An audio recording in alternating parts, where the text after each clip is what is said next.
This entire synthetic drug network was primarily funded through the illicit cultivation and sale of cannabis. Organized crime will exploit whatever commodity to make money. Fentanyl is fueling a deadly epidemic in Canada. And today, York Regional Police had their biggest seizure of the drug ever, 5 kilograms. And they say organized crime used Health Canada cannabis licenses to fund this criminal drug network. 2 crime rings have been dismantled tonight with tens of millions of dollars worth of illegal drugs taken off of our streets.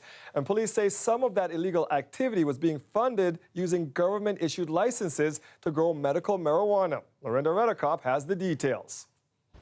A huge haul of drugs, hundreds of thousands in cash and firearms, including this machine gun with a silencer. This group had access to weapons and that they posed a significant threat to our community. Project Zen brought in the force's largest ever seizure of fentanyl, with 6.1 kilos, plus cocaine, cannabis, and methamphetamine pills. One drug we don't see here today is fentanyl, and that's because police say it would just be too dangerous. And with that more than 6 kilograms, they say it would add up to 6 million doses. You cannot smell it, you cannot taste it, and you cannot see it, but it has a terrible and deadly effect. The second investigation was called Project Moon.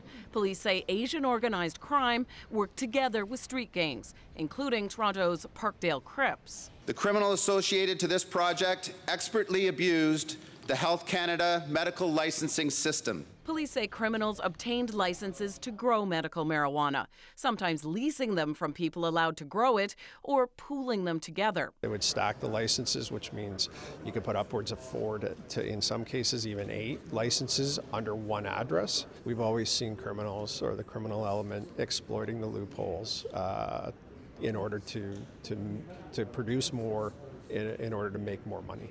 With some licenses allowing hundreds of plants if used legally, it resulted in large farming operations. Police say in total, they confiscated 20,000 cannabis plants. Each day, hundreds of pounds of cannabis were being supplied to the illicit market. None of it was going to legitimate license holders. Police say the money from cannabis funded other drug trafficking, including meth, MDMA, magic mushrooms, and the date rape drug. With the 2 busts combined, 50 people are now facing charges, and the investigations continue. Lorenda Redekop, CBC News, Aurora. And the shootings continue on the streets of Toronto. 2 people are in hospital with serious injuries after a pair overnight. They both happened in residential areas at opposite ends of the city. Police first responded to the reports of gunfire near Islington and Evans Avenue in Etobicoke. They found several shell casings, but no victim. Later on, a man in his 20s walked into St. Joseph's Hospital with an apparent gunshot wound.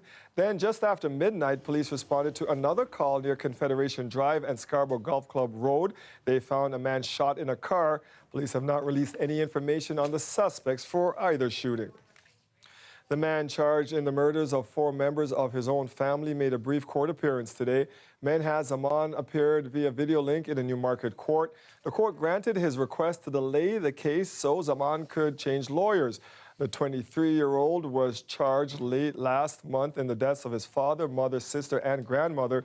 The bodies of 4 were found inside their Markham home.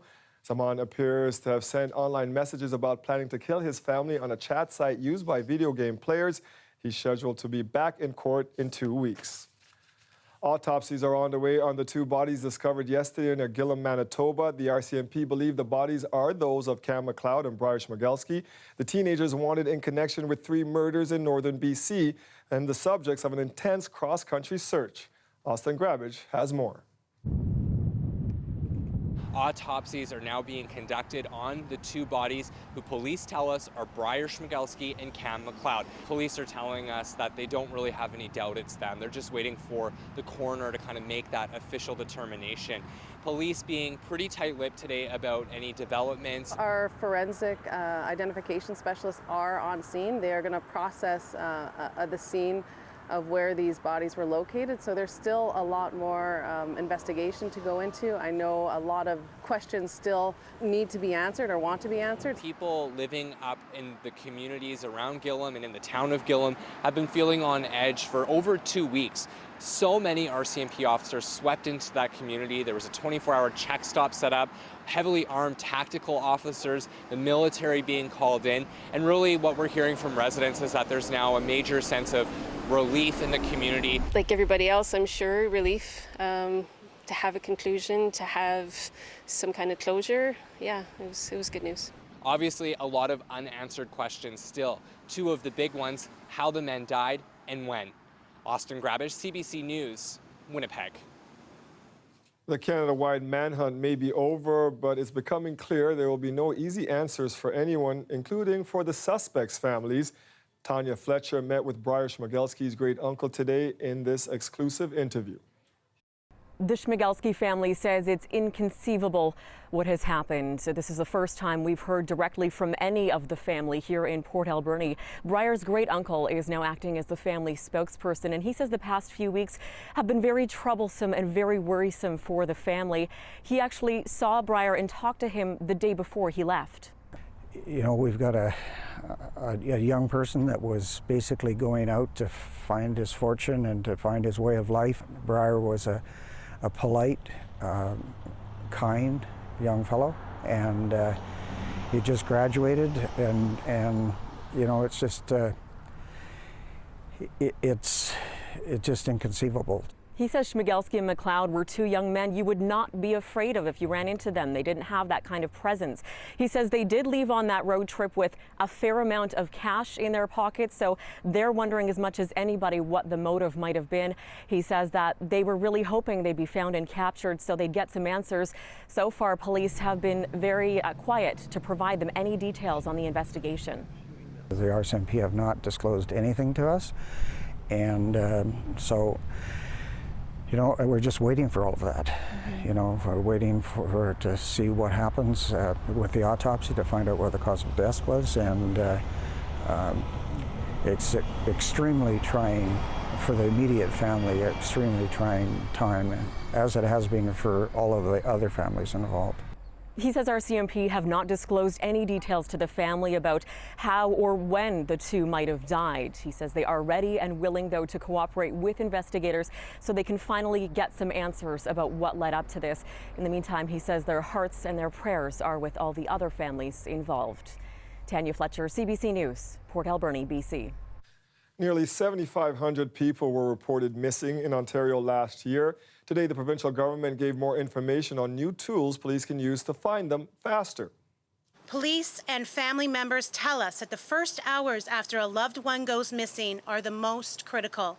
We are committed to ensuring that the police have what they need to protect the public.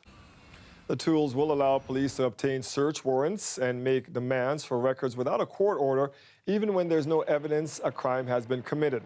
The changes are expected to help police in the crucial hours after a person is reported missing to access things like cell phone records, computers, and bank records. There's certain limitations that must be met before we can start applying those tools that are under the Act. But what you also have to understand, technology has evolved. The province says the new tools will also balance privacy concerns, especially for those who don't want to be found. I'm Natalie Nanowski. This North York home behind me is the subject of a lot of controversy. Residents on this street say it's being rented out as a 15-room hotel. I'll have that story coming up.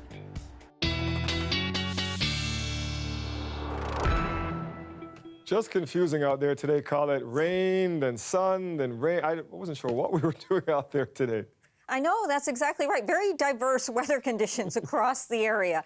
In some areas, there were mostly sunny skies being reported at one point at Pearson, whereas just off towards the east, there was a severe thunderstorm warning in the Pickering region. So that was what was happening around the area. A lot of volatility as that cold front is trying to work its way through the atmosphere here. 26 degrees is the current temperature. We have a little humidity, not a lot. The humidex now at 28. It was certainly more significant a bit earlier, but our winds kind of shifting around around, a little gusty at times coming in from the west. Some of those gusts around 35, 40 kilometers an hour as this front passes. But you can see what it's taking with it is that active weather. And we're getting into a situation where we're getting into a clearing trend. So we'll really have some clearer skies overnight tonight. And also because this is a new air mass that's moving in, we're going to find the temperatures a little cooler, a little more comfortable for sleeping conditions. Clear overnight into tomorrow morning. This is 6 a.m. So a good drive in the morning hours. You'll need your sunglasses. But then into the afternoon, the odd isolated shower is possible, primarily to the north and to the east, though. But just know that risk is there. Very, very light stuff. Otherwise, we're talking about mostly sunny conditions and really feeling very comfortable and looking good as well Friday night into Saturday. But I'm going to talk more about the weekend coming up. Overnight tonight, your forecast 16 degrees for the overnight low, 26 tomorrow, and basically feeling like 26. All right.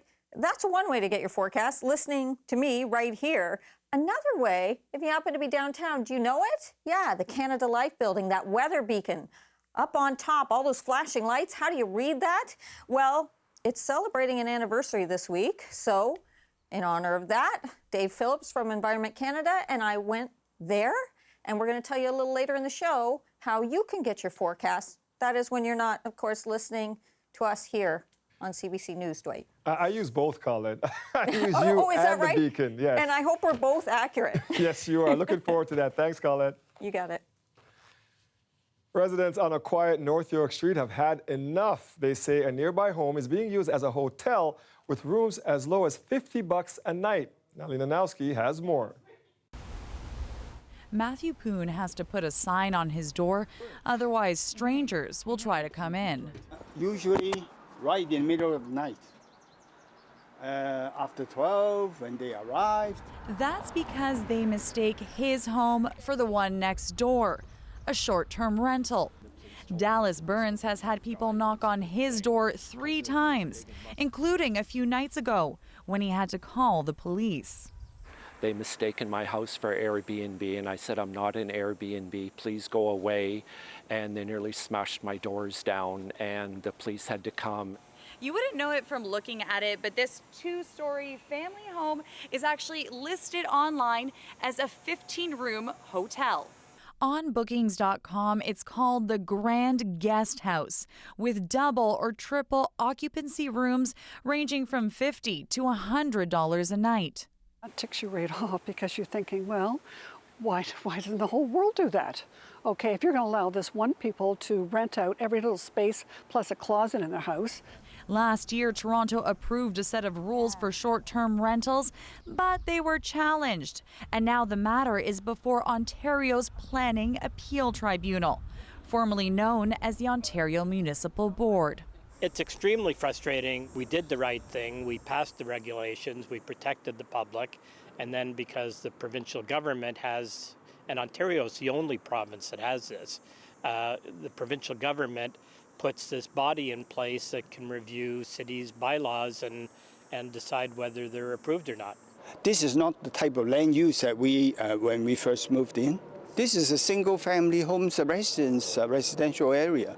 CBC Toronto tried several times to contact the home's owner, but had no luck. The city has flagged the home to the fire department, saying it doesn't comply with the fire code. As for now, Bookings.com has removed the listing. Natalie Nanowski, CBC News, Toronto. It's been stuck in the up position for more than a week now. I'm Greg Ross at the Cherry Street Bridge over the Keating Channel. The city says they're working to fix the bridge, but at this point, they can't say when they'll be able to get it back down.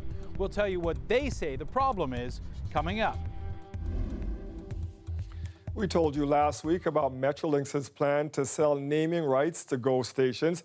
The transit operator is looking for ways to increase revenue, and one part of that move could include selling ridership data. Alicia Son is live tonight outside Union Station. Ali, Metrolinx says this will be anonymous information, but there are still some privacy concerns here. Well, because this is ridership information that we're talking about, and that is worth a lot of money. So it's worthwhile that we understand just how it's being tapped into.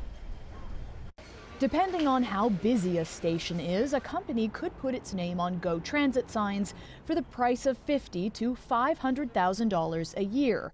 And then it's next stop, Coca-Cola Station at Oakville. But what else gets sold along with the naming rights? According to Metrolink's documentation, it's also an opportunity to, quote, share aggregated and anonymized GO Transit ridership data for research collaboration and customer mapping research. What does that mean? We asked data privacy expert Bob Hudima at Ryerson University.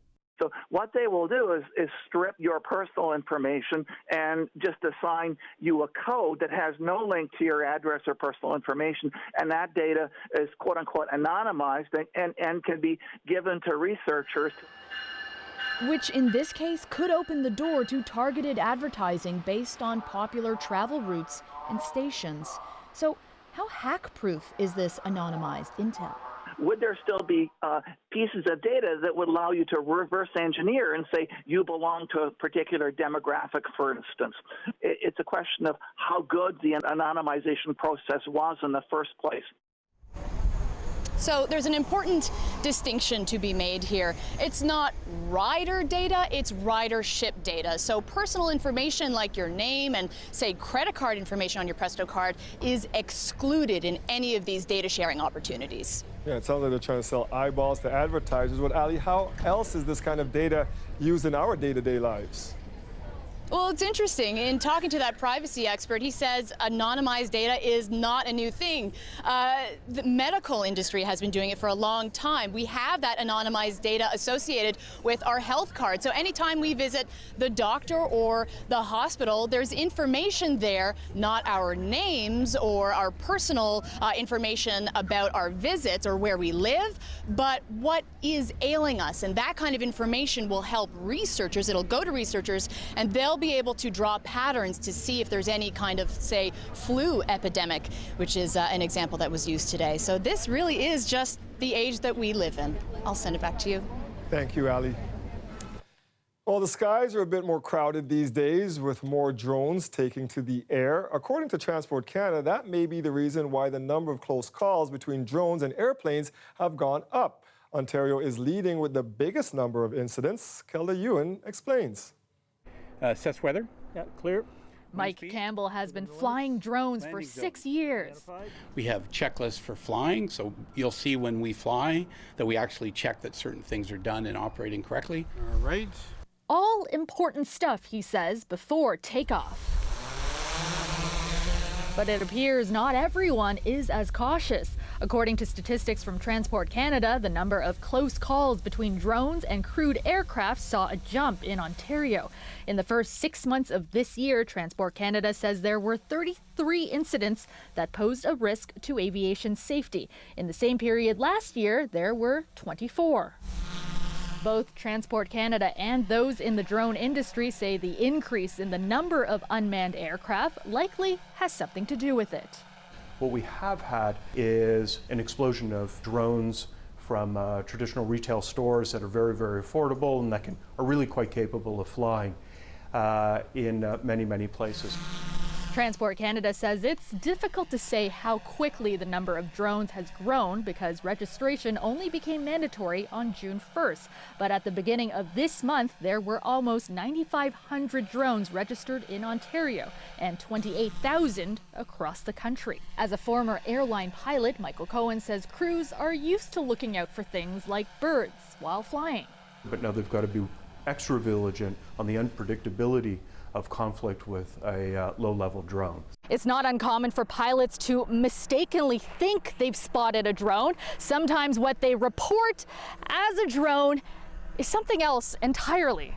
I also think that there might be a bit of a tendency for pilots to report everything now as drones. For instance, Campbell says in 2016, a pilot reported a drone flying near Billy Bishop Airport in Toronto, causing the aircraft to dive, injuring 2 people. Ultimately, the object was never positively identified, though Transport Canada says it is confident the majority of reports are accurate. It also told CBC News, "We are going to monitor the kinds of incidents that come in to see if there are trends that are emerging, to see if there are steps we can take."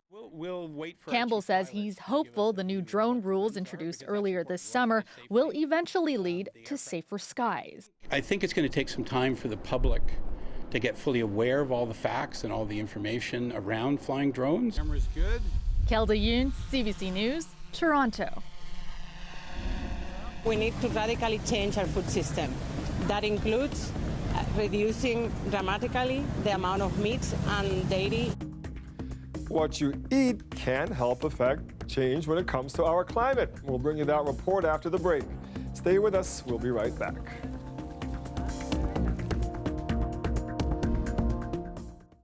The weather update is brought to you by Train Extreme Conditions Testing.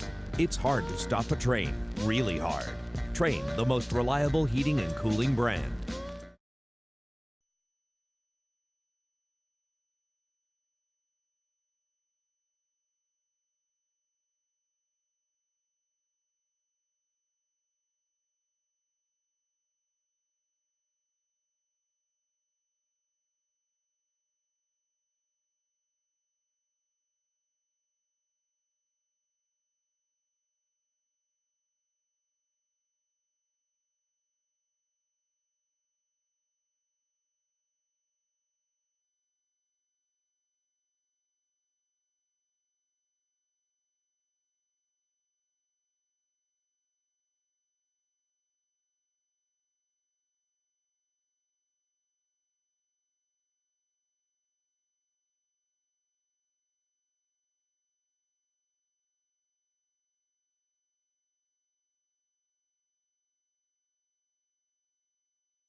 An Ontario farmer received a suspended sentence today after being found guilty of criminal negligence in the accidental death of his 4-year-old son.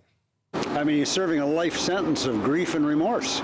It'll never leave him. It'll never leave his family. As his other children grow up, he'll have that explaining to do. I can't imagine what he must be going through emotionally.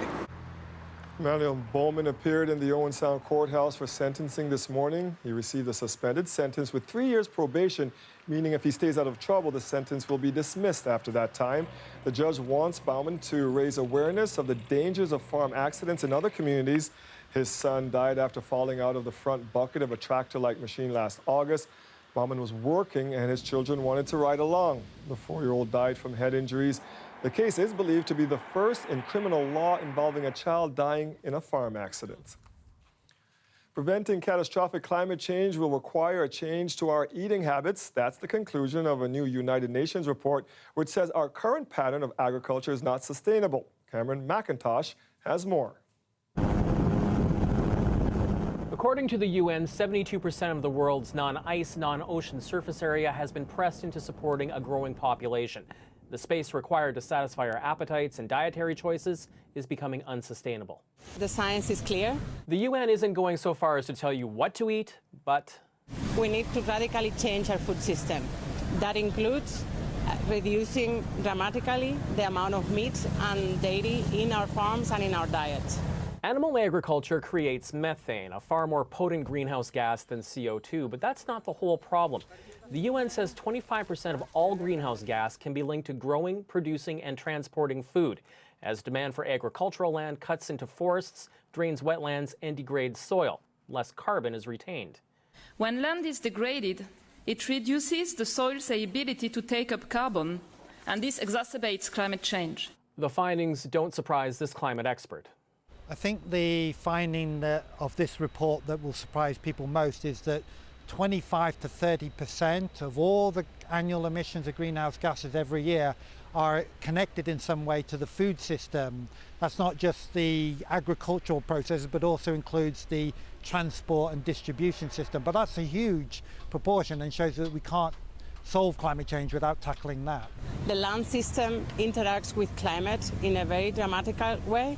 Cutting down on home, industry, and transportation emissions won't be enough. Without a change to global land use and consumption, the UN says the world will not meet its warming targets. Cameron McIntosh, CBC News, London. A bittersweet decision for Canada's ambassador to the U.S., announcing today he is resigning. I leave here with some pride in what we have accomplished. Clearly, there are still challenges in front of us. The globe is a very uncertain place right now, but I am looking forward to getting back to Canada. David McNaughton took the position 3 years ago and was instrumental in seeing Canada through the difficult NAFTA negotiations. McNaughton will finish his term at the end of the month before returning home to Toronto, where his family still lives. He will be going into the private sector, but a source tells us he will continue to advise the Liberals in the upcoming election. The Cherry Street Bridge is up. It's been like that for more than a week, and at this point, there's no telling when it's coming back down. I'm Greg Ross. Coming up, I'll tell you what the problem is.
For more than a week now, the Cherry Street Bridge has sat stuck upright. The bridge lifts to accommodate boat traffic in the Keating Channel, but it stopped working last Thursday. It's forced cars, pedestrians, and cyclists to find an alternate route to the Portlands. Greg Ross is live for us tonight at this bridge. And Greg, this has to be a major inconvenience for a lot of people. Certainly is, Dwight, causing a lot of difficulty in this area. As you can see, the bridge there behind me stuck in that upright position. Just frustrating for people. It's been locked like that for more than a week. This is essentially cutting off the main artery into the Portlands. We've had people walking up to us just as we've been here asking how to get across. We've seen cyclists drive up to the bridge and then have to turn around and find another route. In fact, earlier today, we saw a man in a car drive up to the base of the bridge. He stood there for a second. When he realized it wasn't operational, he then slammed his fist on his steering wheel and drove off in frustration, a frustration that many people around here are feeling because the traffic that normally goes through here is now spilling off onto other routes. Those routes are getting congested. There's traffic in those areas. And at this point, the city can't even say how long it's going to be before they're able to fix this problem. Yeah, it sucks, man. Emil Segwa works at the docks. Not having access to the bridge has added time to his commute both to and from work. He can't understand why it's taking so long for the city to fix it. This should be classified as an emergency, you know? It should get it done the day after. In a statement, a spokesperson from the city told the CBC the Cherry Street Bridge over the Keating Channel locked in a lifted position due to mechanical electrical failure. City staff met with representatives from Ports Toronto today, trying to figure out a way to safely lower the bridge and do any necessary repairs. But at this point, the city couldn't say how long it's going to take. Not good news for Patrick Younger, who takes the bus to work. He says it now drops him off much farther than usual. Now we have to walk a good 15 minutes from the bus stop just to get to the neighborhood. He says at times it can take even longer for cars to drive in and out of the area. And I find there's a lot of congestion. The second 4 o'clock, 5 o'clock hits, there's lineups everywhere. And he says that's taken a toll on the audiovisual company he works for. They kind of got lost and they'd call us how to get here. And then all of a sudden we found out that this was the issue. So it's definitely affected our customer flow. Cyclists are also forced to take detours into the Portlands, and this man says there are not a lot of good alternatives. And it is dangerous because of traffic, trucks, potholes, speeding. It is quite dangerous. We found this man who owns a mechanical services business taking a break near the bridge. You don't have any suggestions for us on how we could maybe get that bridge down? Just drive up on it. I don't know if that's going to work. Never know. You want to try it? Not with this truck. I'm pretty sure that would not work at all, so I don't recommend anybody do that. But I can tell you the timing of this could not be worse because the Cherry Street Bridge is a key part of the Martin Goodman Trail along the city's waterfront, which just finally opened on August 1st. The malfunction that caused this bridge to lock in the upright position happened on August 2nd. Dwight? Yeah, we want to get down there to enjoy those Portlands, so get that thing down. Thank you, Greg.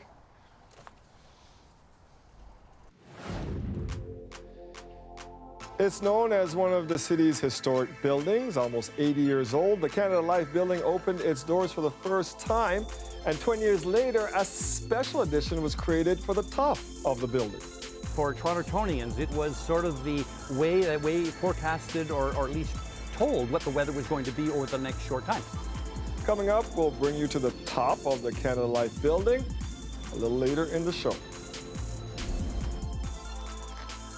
It's on to the quarterfinals for Mississauga's Bianca Andreescu after a hard-earned win today. Andreescu has done it. Yes, she did. The 19-year-old knocked off Kiki Burtons after a marathon 3-set match at the Rogers Cup this afternoon. She'll face former world number one Karolina Pliskova of the Czech Republic in the quarterfinals tomorrow.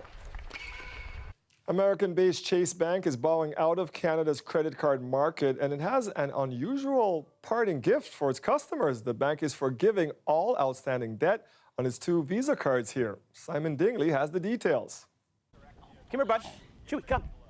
Paul Adamson feels the weight of the world has come off his shoulders. He owed more than $1,600 on his credit card. Last week, when he went to make a payment on his Visa card, he was told he no longer owed anything. Good boy. I don't believe that. So I actually checked several different sources beside the customer service rep I spoke with, and sure enough, they forgave the debt. I was amazed. The Amazon and Marriott cards were retired in Canada last year, but many users were still paying the cards off.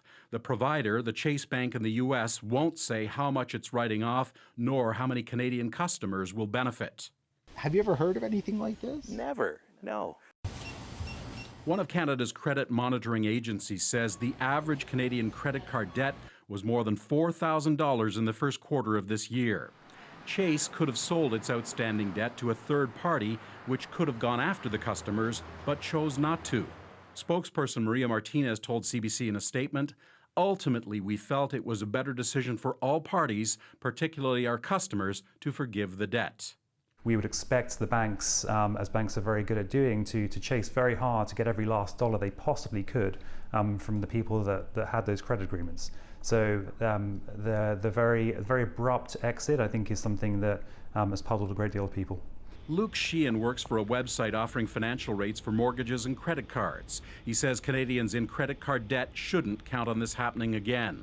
It's probably up there with winning the lottery or discovering an inheritance from a rich billionaire uncle you didn't know you had.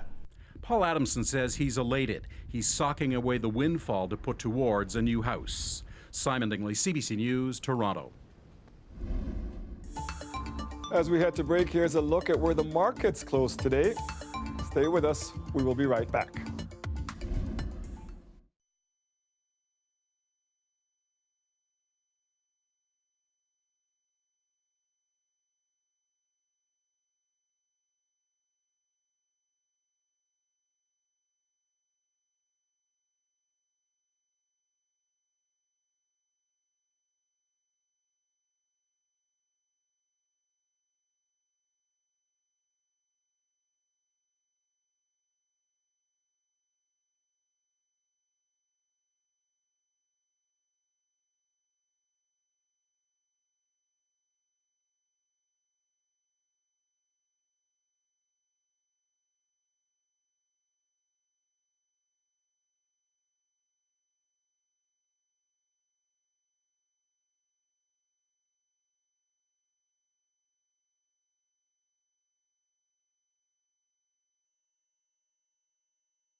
Long before the construction of the CN Tower, the Canada Life building was one of Toronto's main landmarks. In 1931, it opened its doors for business on University Avenue, but it wasn't quite finished. 20 years later, an iconic feature was added to its peak, a weather tower and beacon. This week marks 68 years since that beacon has provided Toronto residents with weather forecasts. Our meteorologist Colette Kennedy spoke to Environment Canada's Dave Phillips about how it works. It really has been the landmark of Toronto until I think till the Sky Dome was built, or the CN Tower. And it has been something that has just been telling the weather for all those years. I mean, 68 years this week. It is a wonderful moment, and a lot of Torontonians think that this is what sort of marks the city.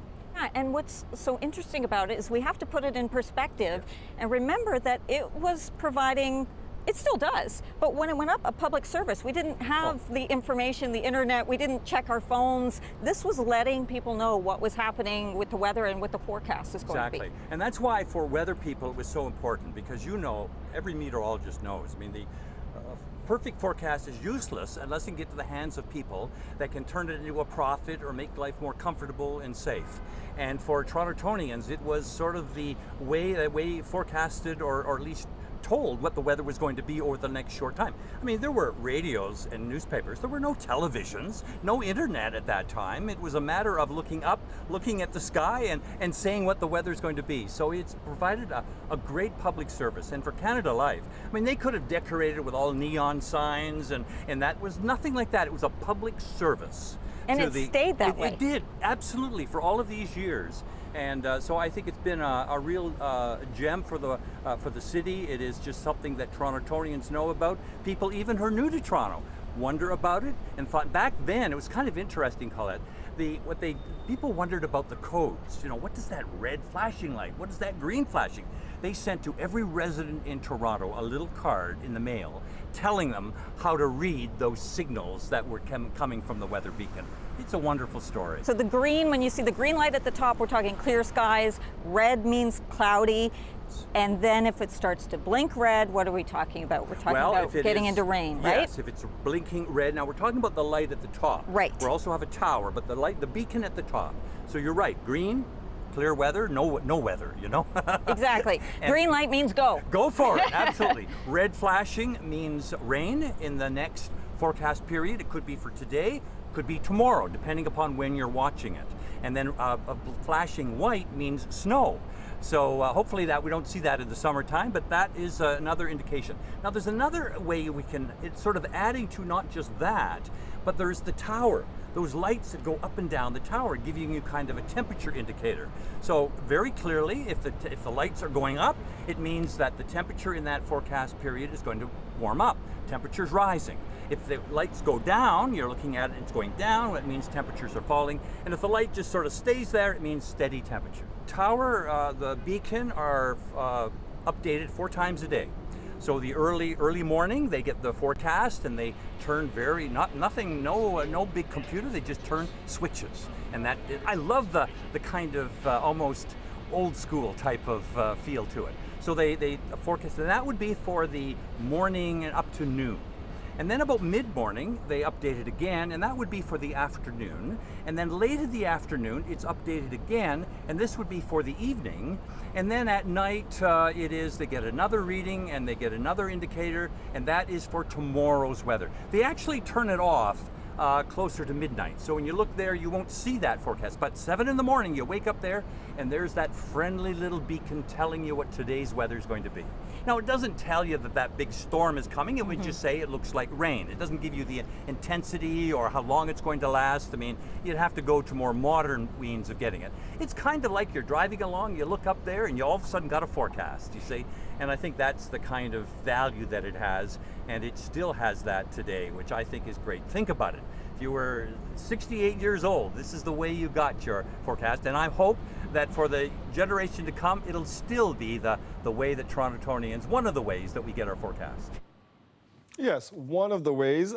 We like looking at the beacon, but we like looking at you too, and you actually give us details with the weather, but that's very cool. I like learning how that worked, Colette. Very cool, and we're going to see a lot of those green lights, Dwight. And by the way, I've got one of these cards for you. So, excellent. Yeah, I'm going to bring that down here at the end of the show, so you'll remember how to. I think you probably already know. Green, yeah, clear skies, sunshine. We're going to see that a lot on that weather beacon for the next couple of days. I just want to point out on the almanac, because I've been mentioning the last couple of days, the record highs come from 2001 for a few days. This is the 3rd day in a row, 37.9. So we were just into a little bit of humidity, a little bit of heat, nothing that significant, and all kinds of weather conditions today between some of that severe weather off towards eastern sections of the GTA and then around southern parts of the Golden Horseshoe, around St. Catharines, Niagara, some active weather there too. Things are quieting down. Our current temperature is 26 and the humidity is coming down. Winds coming from the west getting a little gusty. That helps, and that's going to be kind of the case for the next few days, that it's just not going to be as sticky. But 29 is how it feels at the moment.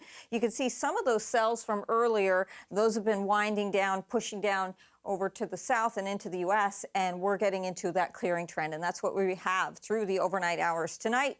Clear conditions tomorrow morning. We start off with clear conditions as well. You'll need the sunglasses for that drive. And then into the afternoon, the odd, very light, isolated sprinkle could show up to the north or to the east. So primarily, it's just going to be a beautiful, fair weather day, but there's that slight chance as a little impulse is going to come through. Same thing, a slight chance into Saturday.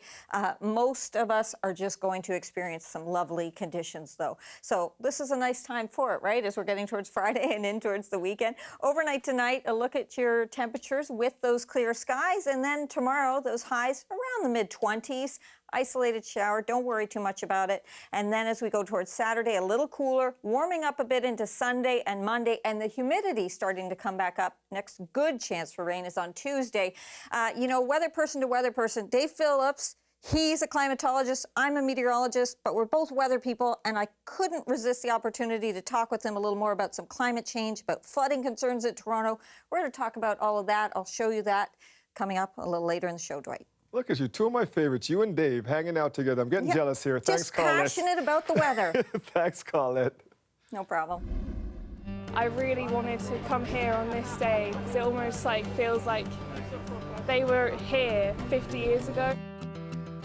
It's a photo known around the world, and today marks its 50th anniversary. We'll show you how people are celebrating the Beatles' Abbey Road album cover coming up after the break.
It's been 50 years since four Liverpool lads decided to come together to take a stroll across the road, Abbey Road to be precise, and today hundreds crowded the London street to mark the half-century anniversary of the Beatles' iconic album cover.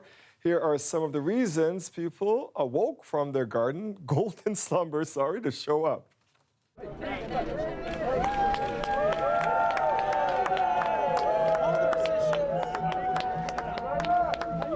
I really wanted to come here on this day because it almost feels like they were here 50 years ago in the same place, so in a way, like, you're just connected to them a bit more. 10,000 kilometres. From Australia for this special day. And why is it important for you to be here for this? Because he is Australia's #1 Beatles fan. This car is coming through right now, out of the way. If you look at that sequence, there aren't that many photographs. There's one on that roll of film that made it. I came all the way from Toronto, Canada for this event. It's the 50th anniversary of Abbey Road. And the reason why it's important to me is it was at the 50th anniversary of them landing in the United States, which to me was a very big moment. And so I just wanted to complete it. Traveled from Little Rock, Arkansas, and it means the world to me to be here to celebrate this special event with the Beatles.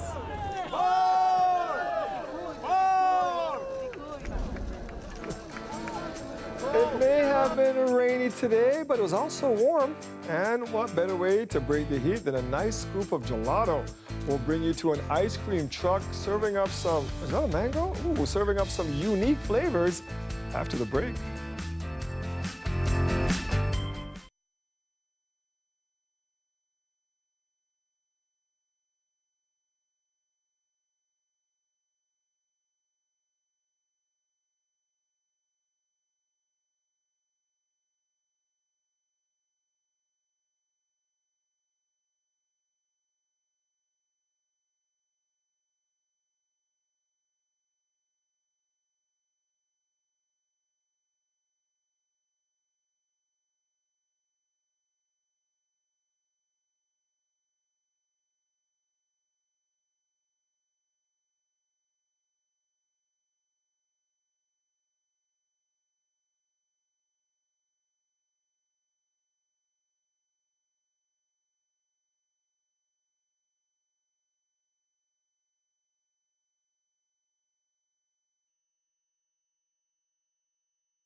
My name is Perry Zoe.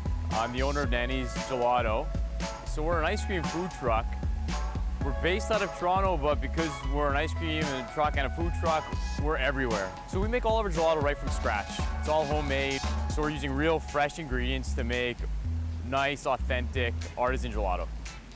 Again, a lot of customers in Toronto have a palate for Indian and Indian style flavors. Popular Indian dessert is called carrot halwa, and what that is essentially carrots sweetened together with milk, cream, sugars. You're boiling the cream, you're boiling the sugars, you're grating the carrots, and you're mixing them together. So what I've done is I've integrated those exact same flavors into our flavor offering here.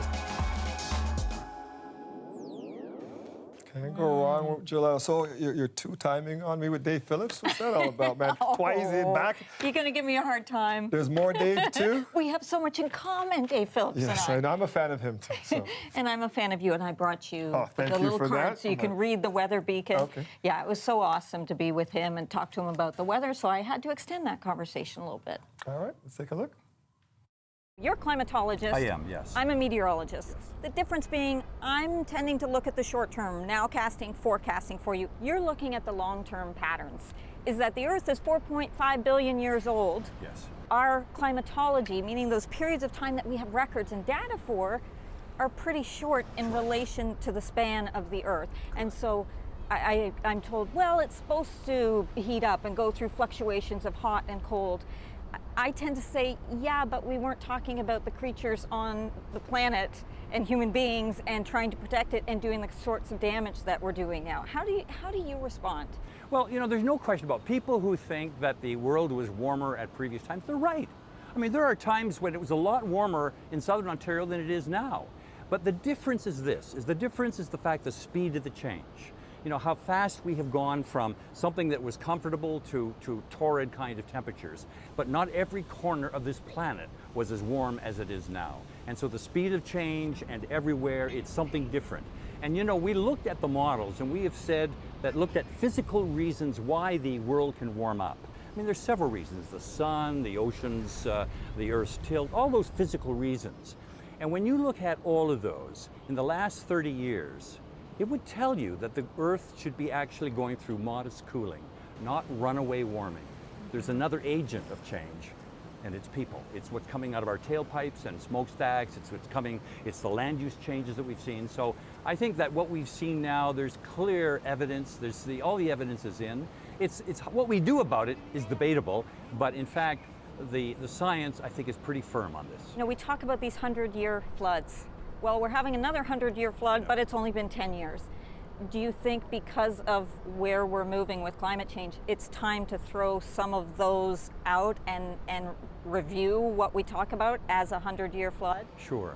You know, I think that's a good point. I think that sometimes I always sort of grimace when I hear, well, another 100-year flood, you know, and people will say, well, I've talked to mayors and councillors, and they said, well, last year we had the 100-year flood. We're good for 99 more years. No, it doesn't work that way, you say. And I think we would probably do better of just leaving that to the engineers to talk about 100-year storms and not make it a public domain kind of thing, because people feel safe. They feel it's happened and they're safe for another period of time. And we know Toronto is the best example of that, is that we're seeing these events that used to be once every 100 years are now happening more frequently, and particularly in rain events. You know, Colette, you know that every time it rains in Toronto, it floods. That's our problem. That's what we have to solve. Exactly. And I think it's a combination of the fact that there's warmer air, it's holding more moisture, more of these gully washers that we used to think about, that used to make a headline, now it's every time. And also the city has changed. I mean, there's no question about it. I mean, Toronto during Hurricane Hazel might have been 25% cement and asphalt and building material. I dare say it's probably 80% now. And it doesn't matter how dry Toronto is, that raindrop becomes a flood drop when it falls on a city where that runs off immediately. And you know, it used to be that you talk about the rain, how it would percolate through the ground, take 8 hours to get to the ground table. Now it takes 8 minutes to reach the sewers. And that's why we're seeing this kind of flooding. The city has changed, the climate has changed, we're all changing. How do you think we could handle a large event? I mean, it was 1954, it's a long time ago, but it came right over the city, downtown Toronto at one point. Yeah. Well, I think that we are weatherproof to a certain degree. I think one thing about Canadians and Canadian, you know, government people, local people, what we do is we learn. We have better response strategies, and I think the city in Toronto has done its best to try and cushion those blows to get people out of the floodplain and those kind of things. So I think officials are aware of it. They're doing what they can. But it means that people around the home also have to do their share. Don't leave it to the city. I mean, you have a responsibility in your neighborhood and your home to weatherproof your home against the vagaries of the climate. And I think more of us do that, I think we would continue to live in a safe community. Important conversation. Yeah, sage advice. Glad we've had it. That's it for us tonight. Thank you for watching. Have a great night, everyone.